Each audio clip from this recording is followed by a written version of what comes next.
En estos días complicados no hemos podido reunirnos, pero debemos seguir estudiando y aprendiendo sobre la palabra de Dios. El pacto postdiluviano con Noé. Entramos ahora en el estudio de aquellos casos de administración pactal que hacen referencia a la otorgación de gracia sobre el hombre por parte de Dios. Estos casos nos concierne directamente en este nuevo intento de descubrir lo que constituya realmente un pacto y cuál sea la relación que Dios mantiene con el hombre en la constitución del mismo. En primer lugar, consideraremos aquel caso que, quizá más que cualquier otro en la Escritura, nos ayuda a descubrir la esencia del pacto, es decir, el pacto postdiluviano con Noé. Génesis capítulo 9, versículo 9 al 17. Los siguientes aspectos del mismo están claros. 1. En un pacto de Dios, en el sentido de que es concebido, planeado, determinado, establecido, confirmado y otorgado por Dios mismo. He aquí que yo establezco mi pacto con vosotros. Génesis capítulo 9, versículo 9. Segundo, es de ámbito universal. El pacto se establece no solo con Noé, sino también con su descendencia y con todo ser viviente. Con ellos se pone claramente de relieve el hecho de que redunda incluso para el bien de aquellos que no perciben intelectualmente su significado. Hasta tal punto redunda para bien el pacto, que sus beneficios no se hacen depender de una apreciación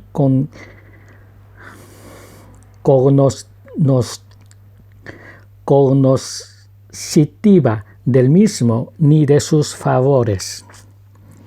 No debemos olvidar, naturalmente, que las bendiciones otorgadas por el pacto no fluyen en completa independencia respecto a la revelación dada a la vez que su promulgación, ni que tampoco presupone una ignorancia total de sus bendiciones. Por parte del hombre, Dios habló a Noé y a sus hijos. Esto era revelación. Y la revelación presupone criaturas dotadas de capacidades intelectuales para entender su carácter y sus efectos. No se olvide, además, que el propósito y la gracia del pacto fueron dados a conocer a Noé, y que la perpetuidad del pacto es continuamente atestiguada, y esto se hace con miras a que quienes tengan suficiente discernimiento puedan descansar confiadamente en la seguridad y continuidad de la gracia pactal otorgada. Pero también hemos de observar que el pacto opera y dispensa sus bendiciones incluso sobre quienes son totalmente inconscientes de su existencia. 3. Es un pacto incondicional. Este aspecto, naturalmente, es correlativo al hecho de que no se exige comprensión inteligente para gozar de sus beneficios. Pero la consideración especial que ahora tenemos delante es que no se añade mandamiento alguno como condición de la que se hiciera depende el cumplimiento de la promesa. Y no existe la más mínima indicación de que el pacto pudiese quedar invalidado por la infidelidad humana o interrumpidas sus bendiciones por la incredulidad. El pensamiento de que el pacto pueda quebrantarse es inconcebible. El pacto pueda quebrantarse es inconcebible. La confirmación que se nos da demuestra todo lo contrario. En una palabra, la promesa es incondicional. 4. El pacto es intensa y totalmente monergístico. Nada exhibe tan claramente este carácter como el hecho de que el signo añadido para atestiguar y confirmar la fidelidad divina y la irrevocabilidad de la promesa se manifiesta a través de unas condiciones sobre las que solo Dios tiene control y en las que existe una exclusión radical de toda cooperación humana. No se trata de un siglo instituido por Dios que el hombre realice a requerimiento divino, sino que el signo por sí mismo descarta toda agencia humana. Incluso lo que se dice respecto al arco en las nubes apunta a Dios. Al mirarlo, Dios se acordará del pacto perpetuo. Que aquí hallamos antropomorfismo, que duda cabe, pero se recurre al mismo para llevar a primer plano el carácter unilateral del pacto. Cierto que el propósito revelador del arco iris no ha de ser olvidado, pero el hecho importante es que aún este propósito revelador ha de servir para aportar testimonio de la fidelidad divina. Es el recordatorio constante de que Dios no será infiel a su promesa. De todas maneras, hemos de recalcarlo ahora. Esta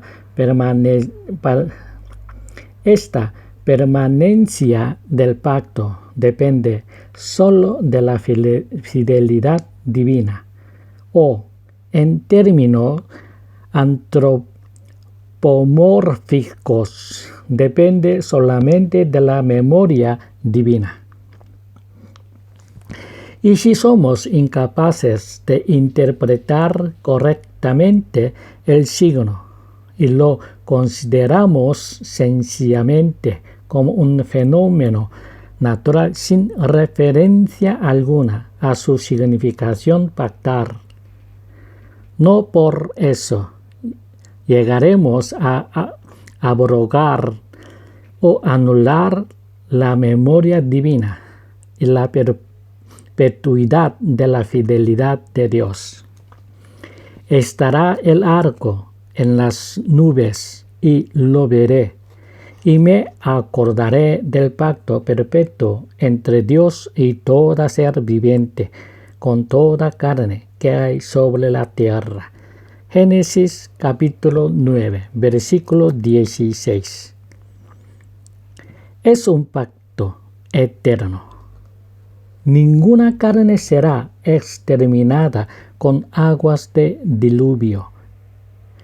La perpetuidad de la promesa está vinculada al carácter divino, unilateral y monergístico del pacto. Puede ser perpetuo porque es divino en su origen, administración, institución y confirmación. Y podemos decir que esta perpetuidad no solo tiene raíz divina, sino que aporta también testimonio divino.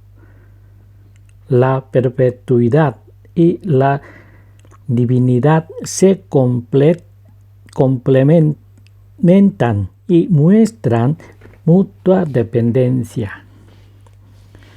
Estos aspectos demuestran plenamente que el pacto es una administración divina y soberana, y que su concepción, determinación, propósito, confirmación y cumplimiento son tales que es una administración y o dispensación de bondad y paciencia que no viene condicionada, ni depende del ejercicio de la fe u obediencia por parte del hombre. Es una administración de gracia que emana del beneplácito soberano de Dios y se ejerce sin modificación o retracción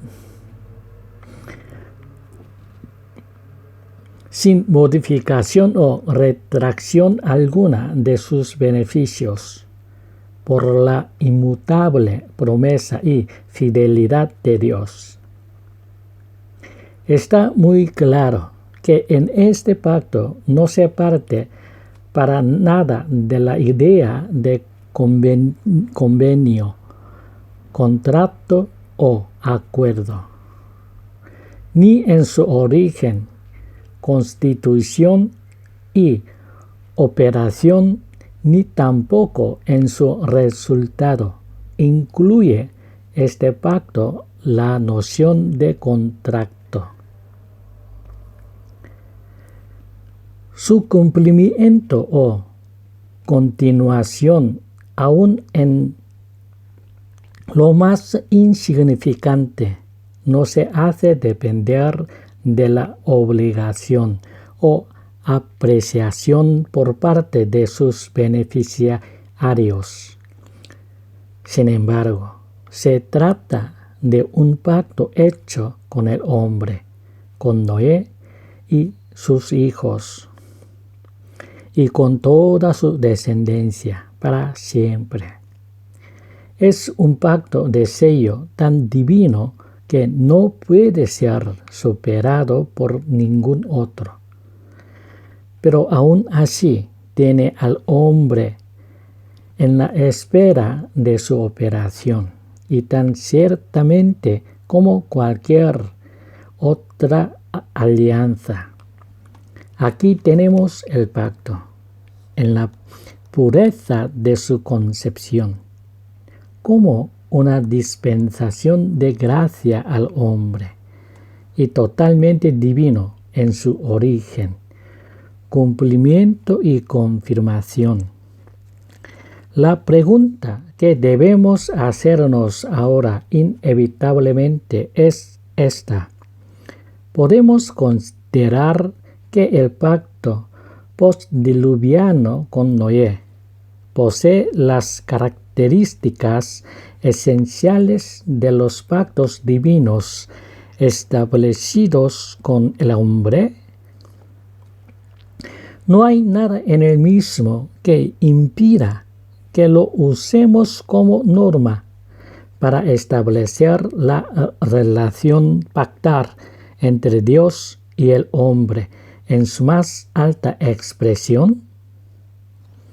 Notemos que en este pacto la totalidad de la creación está incluida en el ámbito del favor otorgado.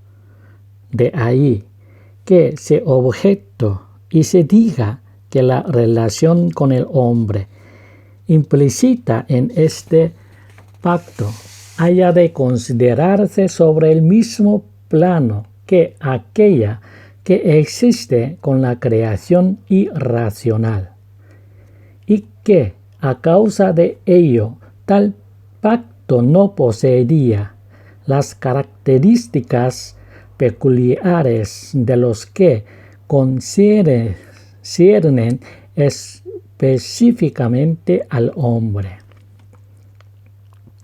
Ni que decir tiene que hemos de tener en cuenta esta observación en nuestro estudio de lo que sea un pacto divino en su más alta expresión de bendición y comunión.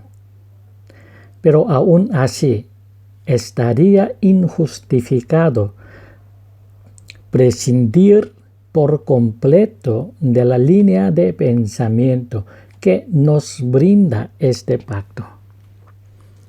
Un aspecto de la diferencia aludida aparece ya en el pacto prediluviano con Noé. Primer ejemplo de referencia a un pacto en el Antiguo Testamento. Génesis capítulo 6, versículo 18. En este caso, le fue mandado a Noé hacer ciertas cosas, y el cumplimiento de las mismas por parte de Noé constituía la condición indispensable para la otorgación de la gracia implícita en el pacto. Y lo hizo así Noé. Hizo conforme a todo lo que Dios le mandó. Génesis capítulo 6, versículo 22.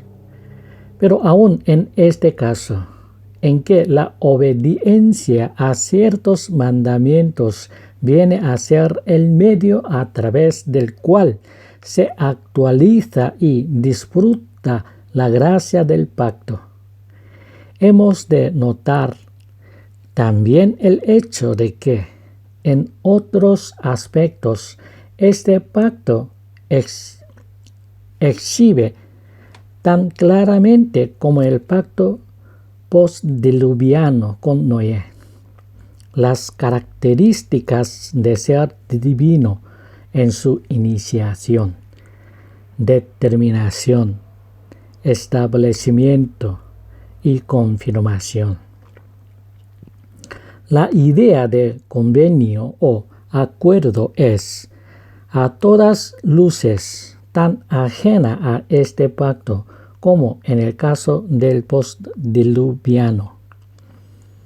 Y es significativo que los mandamientos que se añaden y cuyo cumplimiento por parte de Noé es condición indispensable para la bendición de la preservación, no sugieren ni en lo más mínimo la idea de acuerdo o convenio mutuos. La manera en que se añaden los mandamientos es tal que el carácter soberano y unilateral de su prescripción o dispensación brilla con el mismo fulgor que en la anunciación misma del pacto. Las demandas que se añaden constituyen simplemente extensiones, aplicaciones o manifestaciones de la gracia insinuada ya en el pacto. Las instrucciones son de carácter tan soberano como lo es la anunciación del pacto, y fluyen tan naturalmente del mismo que no implican desvío alguno de la vida, de la idea de dispensación soberana.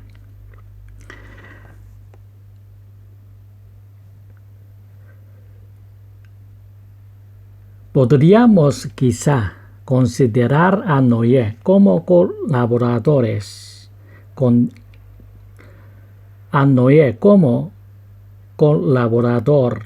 con Dios en el cumplimiento de las disposiciones del pacto. Pero aún así, tal colaboración sería completamente ajena a todo concepto de convenio o acuerdo. Se trata de una colaboración que se produce como respuesta a la gracia que el mismo pacto constriñe y demanda.